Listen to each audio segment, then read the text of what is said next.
আসসালামু আলাইকুম ওয়া রাহমাতুল্লাহি ওয়া বারাকাতুহু। আলহামদুলিল্লাহ, একটা বই পড়ছিলাম, বইটার নাম হলো ওভারকামিং ডিপ্রেশন। ওভারকামিং ডিপ্রেশন বইটা লিখেছে ডক্টর সাইয়েদুল আশরাফ কুশল। এই বইটা পড়ছিলাম। এই বইটা পড়তে পড়তে দেখলাম এই বইটা ভালো না খারাপ এই বিষয়ে আমি কথা বলতে আসিনি। এই বই ভালো না খারাপ আপনারা পড়ে বিচার করবেন। এই বইয়ের ভালো খারাপ বলার মতো যোগ্যতা আমার নাই। এই বইয়ে আমি একটা সুন্দর কনসেপ্ট শিখেছি, সে কনসেপ্টটা নিয়ে কথা বলতে চাচ্ছি। কনসেপ্টটা হলো সিবিটি, মানে কগনিটিভ বিহেভিয়ারাল থেরাপি, যেটাকে সাইকিয়াট্রিস্ট বা সাইকোলজিস্টরা সাধারণত কোনো মানসিক রোগীর ক্ষেত্রে বা মেন্টাল হেলথ ভালো করার ক্ষেত্রে তারা এই থেরাপিটা ইউজ করে, যে কগনিটিভ বিহেভিয়ারাল থেরাপি, যেটাকে বলে চিন্তার ত্রুটি। মানুষের চিন্তায় যে ত্রুটি হয়, সে কিছু থটে বিশ্বাস করে, বিলিভ করে, এই বিশ্বাসগুলা তে যে ভুলগুলা থাকে ওনারা বিভিন্ন থেরাপিতে সেশন নিয়ে নিয়ে এগুলাকে সর্ট আউট করে। তো এই ওভারকামিং ডিপ্রেশন বই থেকে আমি এই সিবিটি নিয়ে কথা বলতে চাচ্ছি। সিবিটি টপিকসটা আমাকে খুবই এক্সিলেন্ট লাগছে। এই সিবিটি কগনিটিভ বিহেভিয়ারাল থেরাপি দিয়ে মানুষের মগজ ধোলাই করা যাবে অনেক সময়। যদি সাইকিয়াট্রিস্টের ইন্টেনশন ভালো থাকে আপনাকে সঠিক দিকে নিয়ে যেতে পারে, আর সাইকিয়াট্রিস্ট বা সাইকোলজিস্টের ইন্টেনশন যদি খারাপ হয় আপনাকে নেগেটিভ দিয়েও নিয়ে যেতে পারে। আমি এটা মনে করেন একজন মানুষকে একটা মনে করেন নাস্তিক বানানো, যদি আপনি চান নাস্তিক বানাবেন, হ্যাঁ, মোটামুটি আল্লাহ সুবহানাহু ওয়া তাআলা যদি সাহায্য না করে তাকে নাস্তিক বানানো সম্ভব।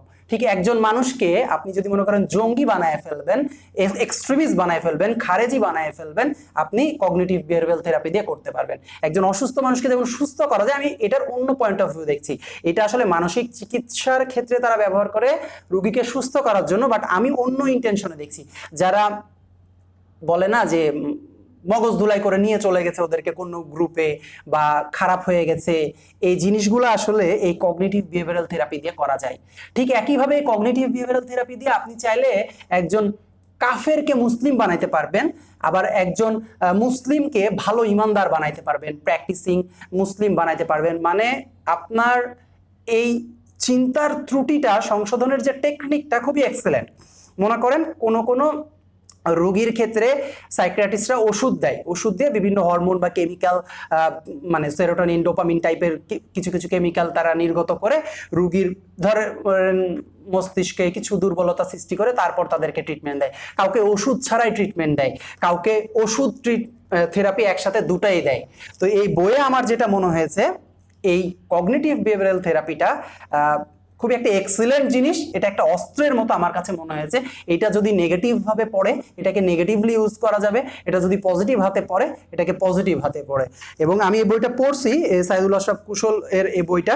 বাংলাদেশে যেহেতু সাইকিয়াট্রিস্টরা ওইভাবে এখন পর্যন্ত আমি দেখিনি ওরকম বই লিখছে বাংলায়, বা সাইকোলজিস্টরা বই লিখেছে, অনেকেই অনেক মানসিক সমস্যায় ভুগছে। এই বইটা তার মধ্যে একটা মানে ছোট্ট ইনিশিয়েটিভ হতে পারে। আমি বলবো যে ডক্টর সাইয়েদুল আশরাফের রোগী দেখার অভিজ্ঞতা আরো যখন বাড়বে, আরো 5 বছর 10 বছর উনি দেখবে, উনি ইসলাম সম্পর্কে আরো পড়াশোনা করবে, উনি ইসলামিক কিছু কিছু বিষয় হাদিস উল্লেখ করেছে, রেফারেন্স দেয়নি, রেফারেন্স দিতে হতো। এবং উনার ইসলাম সম্পর্কে যদি আরো পড়াশোনা করে, উনি একজন মুসলিম সাইকিয়াট্রিস্ট হিসেবে নিজেকে এক্সপ্লেন যদি করে, আরো 10 বছর পর উনি যখন বই লিখবে, বইয়ের হাতের লেখাটা অনেক বেশি পরিপক্ক হবে। আমি অনেক বই পড়েছি আলহামদুলিল্লাহ। তো বই পড়াতে যেটা মনে হয়েছে, এটা উনি যেহেতু আমার মনে হচ্ছে শুরুর দিকের বই, লেখনির ভিতরে লেখকের যে প্রতিভা এইটা আমি পাই নাই। উনি অ্যাজ এ ডক্টর হিসেবে কিছু সাজেশন দিয়েছে, পরামর্শ দিয়েছে উনার এক্সপেরিয়েন্স অনুযায়ী। আমি চাই উনি আরো রোগী দেখুক, ইসলাম সম্পর্কে আরো পড়াশোনা করুক, আরো অভিজ্ঞতা অর্জন করুক, এবং আবার বই লিখুক, যে বইটা আরো বেশি জ্ঞানগর্ভ হবে। যেমন ডক্টর আয়েশা হামদানের ইসলামী সাইকোলজির উপরে একটা বই আছে, এক্সিলেন্ট একটা বই। সো এই টাইপের হাই কোয়ালিটি বই উনি লিখবে, এই আশা করে আজকের ভিডিওটা আমি শেষ করছি। আসসালামু আলাইকুম ওয়া রাহমাতুল্লাহি ওয়া বারাকাতুহু।